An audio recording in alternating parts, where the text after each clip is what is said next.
सुनाई दिया? मालूम क्या बोल रहा था? पूड़ी खा रहा था, जाने कहां बैठा था। किसी लड़के ने वीडियो कॉल चालू कर दिया, वीडियो रिकॉर्डिंग, और वीडियो रिकॉर्डिंग में किसी ने पूछा बाबा साहब ये यूजीसी कानून, बोले बहुत गलत बना, बहुत गलत बना, इसको हम वापस करवा के रहेंगे। अरे सुन ले दिग्विजय सिंह के लौंडे जबरदस्त, तेरी अगर हैसियत है तो तू यूजीसी को रुकवा के देख। दामोदर यादव मंडल की चुनौती है, हर हाल में देश में लागू करवा के रहेंगे। कसम खाई है चंद्रशेखर आजाद ने, कसम खाई है विनय रतन ने, कसम खाई है दामोदर ने, कसम खाई है प्रदेश के हमारे एक नेता ने कि अगर यूजीसी लागू नहीं हुआ तो सरकार को सॉफ्टवेयर गड्ढे में गाड़ने का काम हम अम्बेडकरवादी करेंगे। और रही बात तुम्हारी विधानसभा की, आने दो 2028, अकेले भोपाल में नीला झंडा रहे, नीला झंडा तो राधोगढ़ के किले पे भी गाड़ने का काम करेंगे। अब कुछ लोग सोच रहे होंगे मर गए, जिंदगी भर से राजा राजा कह रहे, बहुत बेइज्जती कर रहे जी तो बात की। अच्छा तुम ही बताओ, तुम्हारे हक अधिकार की बात आए, एक जो मर्डर का किस्सा इन्हें बताया, घटनाक्रम, अगर तुम्हारे हक अधिकार की बात आए और फिर तुम्हारे साथ ऐसा धोखाधड़ी करे तो क्या आपका राजा हुआ क्या?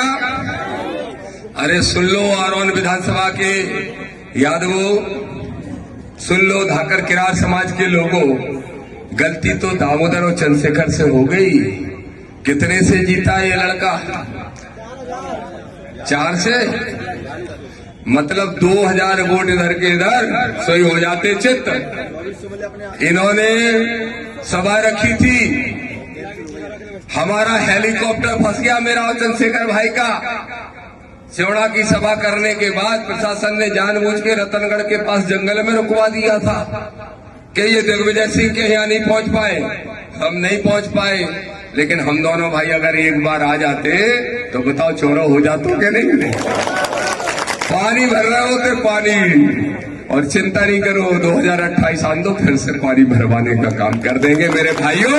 ऐसी ही ताकत से डटे रहना, अड़े रहना, लड़ते रहना, संघर्ष करते रहना। और प्रशासन के लोगों तुम भी सुन लो, मुझे नहीं मालूम किसकी गुलामी करते हो, मुझे नहीं मालूम किसके कहने से चलते हो, लेकिन दामोदर कह के जा रहा है, राजे महाराजे तुम भी सुन लेना, बीजेपी वाले तुम भी सुन लेना, कांग्रेस वाले तुम भी सुन लेना, अगर एक अम्बेडकर वर्दी कार्यकर्ता की तरफ आंख उठा के देखा तो तुमको औकात याद दिलाने का काम करेंगे, छठी का दूध याद दिलाने। हमारे एक कार्यकर्ता को डरने की जरूरत नहीं, खड़े हो जाओ सामने इनके और कहो कि तुम रखली बाबा साहब और हमारे बाबा साहब असली बाबा साहब। इनकी आंखों से आंखें मिलाना सीखो, नीला दुपट्टा डाल के बाबा साहब के संविधान की कॉपी हाथ में लेके खड़े हो जाओ। अगर तुम्हें किसी ने छूने की कोशिश की तो उसको 100 फीट गड्ढे में गाड़ने का काम आपका भाई दामोदर करेगा, ये कहने के लिए आया। और फिर कह रहा हूं पिछले वर्ग के लोगों, ऐसे जुड़ जाओ, ऐसे जुड़ जाओ, ऐसे जुड़ जाओ। अलग अलग रहोगे तो जूते खाते रहोगे, जूते उठाते रहोगे, जूते पहनाते रहोगे। लेकिन अगर तुम चाहते हो कि सदियों तक तुमसे जूते जिनने उठवाए हैं अब वो तुम्हारे जूते उठाएं, तो राजनीतिक शक्ति बनाने का काम कर लो। बस दामोदर ये कहने के लिए आया है। 2-3 शिकायतें आई हैं, ये साथी मुझे अलग से मिलने बता रहे हैं, कोई सरकारी जमीन पे ट्रस्ट बना के फर्जीवाड़ा कर लिया, एक वो विषय बता रहे हैं, एक कॉलेज का भी बता रहे हैं, वो विषय जिसमें बोलते मरे ढोल डाल देते कॉलेज रजिस्टर के पीछे। ये दोनों के लिए मैं आदरणीय हमारे प्रदेश अध्यक्ष बैरसिया जी से कहूंगा कि इनको दोनों को संज्ञान में लेके तत्काल इनका हल कराएं। और नहीं तो मैं देख रहा था रास्ते भर से तो पुलिस मिल रही, यहाँ पुलिस थोड़ी कम दिख रही, यहाँ पुलिस थोड़ी कम दिख रही। तो सुन लो शासन प्रशासन के लोगों, अगर हमारी ताकत को कम आंकते हो तो एक आध दिन तुम्हारा ताला भी लगा देंगे और तुमको खदेड़ के भी बता देंगे कि हमारी ताकत है कितनी। अभी आपने देखा उत्तर प्रदेश के अंदर भाई चंद्रशेखर आजाद जी कहीं भी जाते हैं 500 पुलिस लगा दी जाती है उनको रोकने के लिए, और हमें भी रोकने के लिए आगे लगाएंगे, लेकिन हम रुकेंगे नहीं, हम डरेंगे नहीं, हम दबेंगे नहीं। 15 मार्च को ग्वालियर में हाई कोर्ट में बाबा साहब की स्टेच्यू हर हालत में लगा के रहेंगे, ये हम संकल्प लेके आए हैं। अब आपसे एक वादा चाहिए, भाई भैंसिया जी ने तो करा लिया, लेकिन मैं भी पूछ रहा हूं। देखो यात्रा तो अभी चलेगी, बुंदेलखंड में भी जाएगी, लेकिन ये यात्रा जो गाड़ियों से चल रही है, ये यात्रा पैदल होने वाली है। और पैदल कहां से चलेगी? लला पारीक्षा बताओ। दतिया से, दतिया से पैदल हम सब साथी चलेंगे। कहां के लिए? ग्वालियर के लिए। अब आपको मालूम है, एक किस्सा और सुना के, एक हंसते जी एक और सुना दूं? क्यों भाई, एक और सुना दूं? खत्म करो। सुनना चाहते हो? हाथ उठाओ, कितने लोग सुनना चाहते हो? अच्छा, सब सुनना चाहते हो। देर नहीं हो रही ढोरा चौकी के लाने, घर के लाने, कोई देर नहीं हो रही तो सुन लो। इस मध्य प्रदेश को इस मध्य प्रदेश को आडंबर और पाखंड की भूमि कुछ लोगों ने बना रखा है। इस मध्य प्रदेश को, इस मध्य प्रदेश में 2 बड़ी बड़ी दुकानें खुली। कौन सी दुकानें?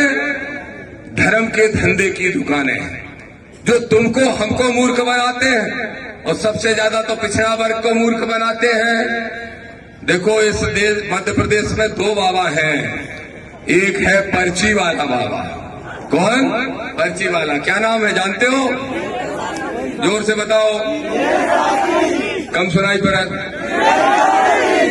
ये जो पर्ची वाला बाबा है, मेरे भाइयों यादव, गुर्जर, दागी, रावत, कुर्मी, तुम सोच लो, ठसक्के ठाकरों जाते हैं, वहां जाके बैठते हैं, हाथ जोड़ के, महाराज जी कछु भला कर दे। महाराज पर्ची निकाल के बोलता है, आ जाओ माता जी, सास बहू की लड़ाई होती है? मैंने कहा हाँ महाराज होती है। कौन के घर में नहीं होती है सास बहू की लड़ाई? मोड़ा मोड़ी की नौकरी की चिंता लग रही? हाँ महाराज जी लग तो रही। देखो हमने पहले ही लिख दिया। और फिर कहेगा ठट्टर के बंदे, ऐसा जाहिल गंवार लड़का 28 साल का, उसको तो महाराज कहते हो? ऐसे जाहिल गंवार को जो सिवाय गालियों के बात नहीं करता। और जब मैंने कह दिया कि नहीं निकालने दूंगा तुझे हिंदू राष्ट्र की यात्रा, तो कह रहा है दामोदर का नंबर नहीं, उनका नंबर नहीं है, नहीं तो हम फोन पे ही ठठरी बांध देते। तो हमने कहा कि अगर तू हमारा नंबर भी पर्ची से नहीं निकाल सकता तो सबको मूर्ख क्यों बना रहा है? गलत पूछा कि सही सवाल पूछा? दूसरों का भविष्य तक बता देता है, और हमारा नंबर पर्ची से नहीं निकाल पाया। और मैं आज आपसे कह रहा हूं, एक माता जी पहुंच गई, बोली महाराज जी हमें कैंसर है। कैंसर भी आखिरी स्टेज का, 4थी स्टेज, 5वीं स्टेज, कौन सी स्टेज होती है? उस स्टेज का कैंसर। बाबा का बोलो मालूम? जो ढोंगी बाबा जो बोलो, गौमूत्र में हल्दी डाल के पी लो, ठीक हो जाओ। माता जी